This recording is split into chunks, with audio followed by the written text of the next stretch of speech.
Good morning all. आज का हमारा विषय है ऑपरेंट कंडीशनिंग। ऑपरेंट कंडीशनिंग को हिंदी में क्रिया प्रसूत अनुबंधन कहते हैं और इसका दूसरा नाम इंस्ट्रूमेंटल कंडीशनिंग भी है, जिसका अर्थ होता है नैमित्तिक अनुबंधन।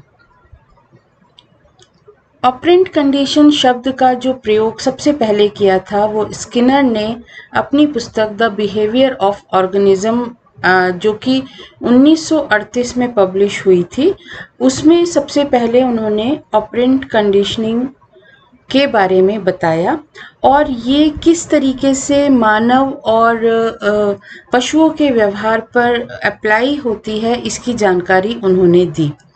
स्किनर का ये मानना था कि जो लर्निंग है वो बाह्य व्यवहार में परिवर्तन के कारण होती है और ये जो परिवर्तन होते हैं वो इस वजह से होते हैं क्योंकि प्राणी उद्दीपकों के प्रति विशिष्ट प्रकार के रिस्पॉन्सेस देता है, प्रतिक्रिया करता है।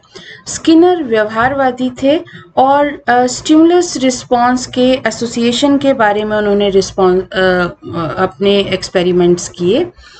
स्किनर का जो कार्य था उसका आधार था थॉर्नडाइक का प्रभाव का नियम। स्किनर ने प्रभाव के नियम में एक और शब्द जोड़ा, रीइंफोर्समेंट, यानी कि पुनर्बलन।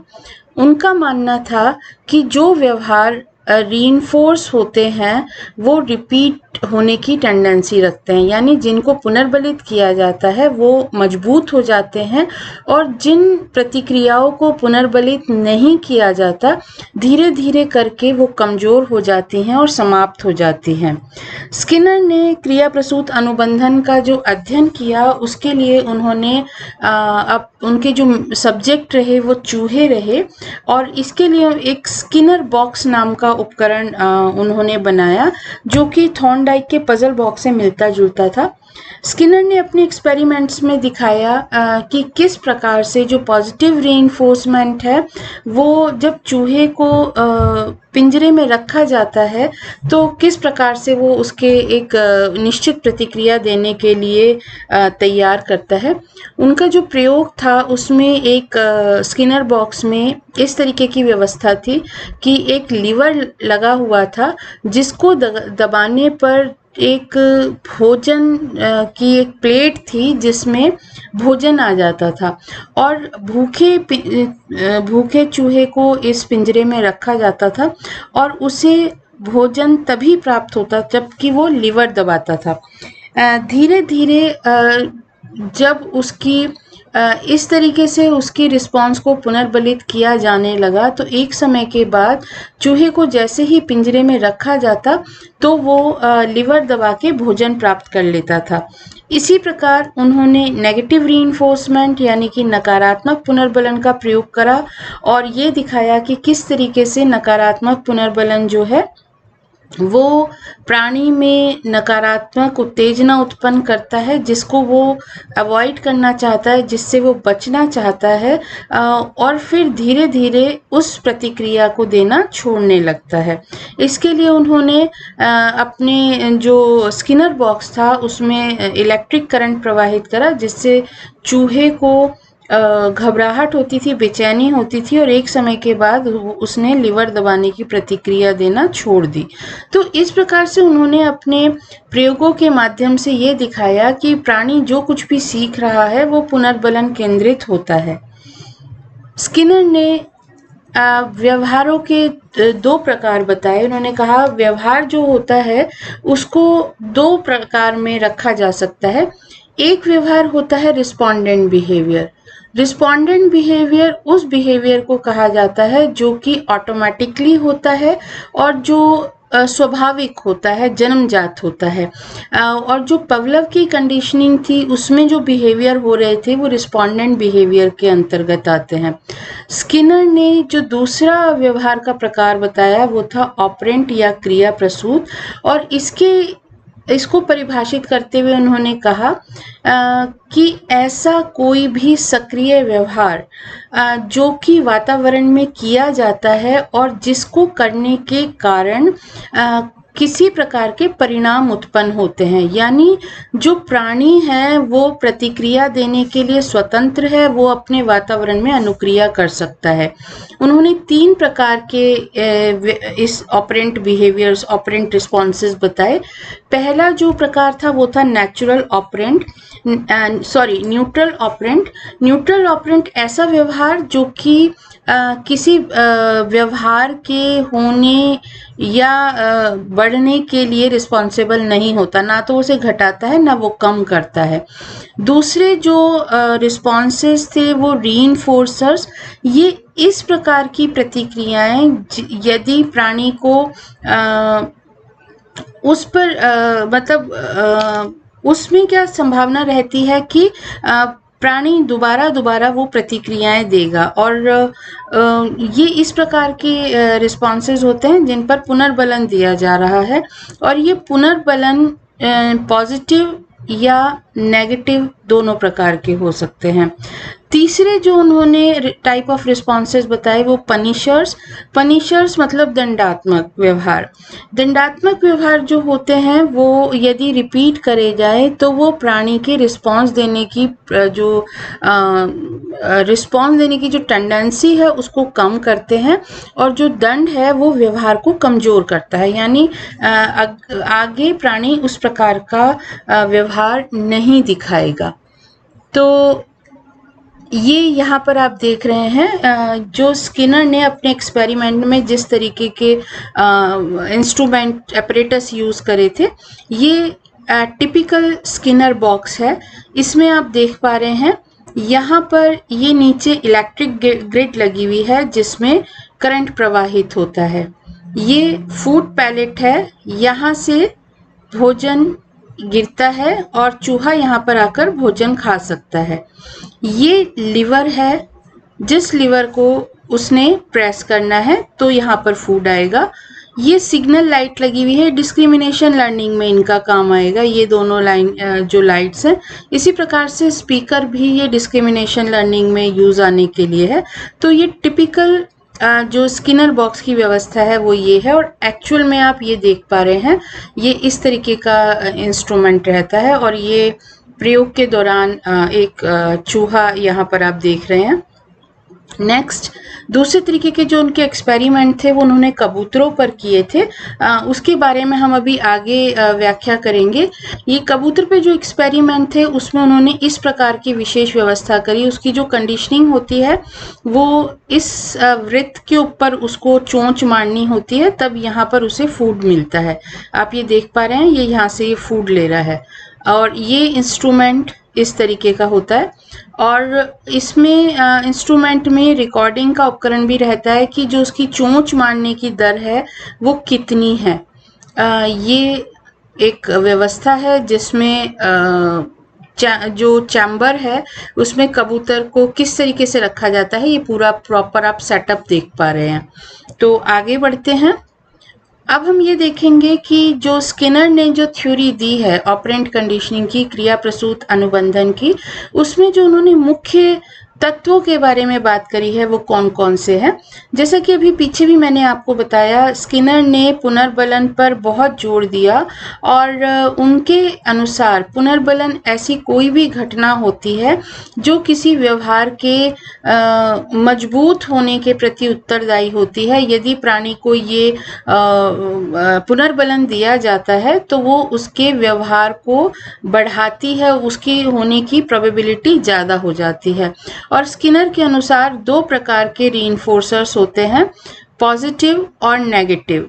पॉजिटिव रीइंफोर्सर्स धनात्मक पुनर्बलन, ये ऐसे फेवरेबल इवेंट्स होते हैं जो यदि प्राणी को दिया जाए तो उसको पॉजिटिव फीलिंग होती है, उसे अच्छा लगता है और वो उसे प्राप्त करना चाहता है। जिन सिचुएशंस में पॉजिटिव रीइंफोर्समेंट दिया जाता है, जिस रिस्पॉन्स पर पॉजिटिव रीइंफोर्समेंट दिया जाता है, उसके दोबारा होने की संभावना बढ़ जाती है, और जैसे इसमें कई प्रकार के रीइंफोर्समेंट आ सकते हैं, जैसे कि आप तारीफ कर रहे हैं किसी की, पैसे दे रहे हैं या कोई इनाम दे रहे हैं, वो व्यक्ति की उस व्यवहार को दोबारा करने की संभावना को मजबूत कर रहा है। दूसरे जो रीइंफोर्सर्स होते हैं वो होते हैं नेगेटिव रीइंफोर्सर्स, नकारात्मक पुनर्बलन। इसमें कुछ ऐसी चीज जोड़ी जाती है, ऐसी इवेंट जोड़ा जाता है जिससे जो नकारात्मक व्यवहार है वो कम हो जाए। देखिए यहाँ एक चीज हमें ध्यान रखनी है, जब हम रीइंफोर्समेंट दे रहे हैं तब जो भी हम एक्टिविटी करेंगे, जहाँ पर भी रीइंफोर्समेंट देंगे वो व्यवहार के होने की संभावना को बढ़ाता है। जैसे यहाँ पर जब सिर दर्द को हटाने के लिए एक टैबलेट खाना, ये नकारात्मक पुनर्बलन का उदाहरण है। तो इससे क्या हो रहा है कि उसका सिर दर्द समाप्त हो जा रहा है, और सिर दर्द को हटाने के लिए टैबलेट खानी पड़ रही है, ये नकारात्मक पुनर्बलन है। तो इस तरीके से नेगेटिव रीइंफोर्समेंट भी व्यवहार की प्रवृत्ति को बढ़ा रहा है। दूसरी जो चीज आ रही है वो है पनिशमेंट। ये स्किनर के अनुसार दंड भी एक महत्वपूर्ण निर्धारक होता है किसी भी व्यवहार के होने या ना होने को निर्धारित करने के लिए। तो दंड कहा किसे जाता है? दंड से तात्पर्य ऐसे किसी भी अप्रिय घटनाक्रम या आउटकम से है जिससे उसके बाद का जो व्यवहार है वो कम हो जाएगा। और स्किनर ने दो प्रकार की पनिशमेंट के बारे में बताया है। एक तो पॉजिटिव पनिशमेंट। पॉजिटिव पनिशमेंट जो है वो कुछ ऐड किया जा रहा है, यानी प्राणी को दंड दिया जा रहा है, जैसे मारना, डांटना ऐड किया जा रहा है। और लेकिन इसका क्या प्रभाव होता है? प्राणी इससे बचने के लिए या इस अप्रिय घटनाक्रम को दोबारा से ना दोहराया जाए, इसके लिए कोई व्यवहार करना छोड़ता है। यहाँ पर ये ध्यान रखना है, पनिशमेंट बिहेवियर को डिक्रीज करती है और रीइंफोर्समेंट बिहेवियर को इंक्रीज करती है। तो पनिशमेंट जो दूसरा प्रकार आता है वो है नेगेटिव पनिशमेंट का। नेगेटिव पनिशमेंट में क्या होता है कि कोई जो इवेंट है उसको हटाया जा रहा है जिससे कि एक फेवरेबल आउटकम मिल सके। जैसे एक बच्चे को दंड देने के लिए उसका जो टीवी देखने का टाइम है वो कम कर दिया जा रहा है या बिल्कुल बंद कर दिया जा रहा है, यानी रिमूवल है, जो इवेंट का रिमूवल है, जिससे उसका जो ऑप्टिमम बिहेवियर है वो शो कर सके। तो इस तरीके से मैं दोबारा से कहूँगी, जब हम रीइंफोर्समेंट की बात कर रहे हैं तो कोई इवेंट उसमें इस प्रकार का इवेंट जोड़ा या घटाया जा रहा है जिससे बिहेवियर इंक्रीज हो रहा है, और पनिशमेंट में जो इवेंट जोड़ा जा रहा है उससे बिहेवियर होने की संभावना कम हो रही है, यानी बिहेवियर नहीं होगा आगे उस प्रकार का। ये आप देख सकते हैं, ये जो मैं आपको अभी तक बात बता रही थी। ऑपरेंट कंडीशनिंग में दो प्रकार के जो रीइंफोर्सर्स हैं या दो प्रकार के घटनाक्रम की स्किनर ने बात करी है। रीइंफोर्समेंट दो प्रकार के होते हैं, पॉजिटिव एंड नेगेटिव। पॉजिटिव में स्टिमुलस प्रेजेंट करा जाता है, बिहेवियर इंक्रीज करता है। नेगेटिव में स्टिमुलस रिमूव किया जाता है, बिहेवियर इंक्रीज करता है।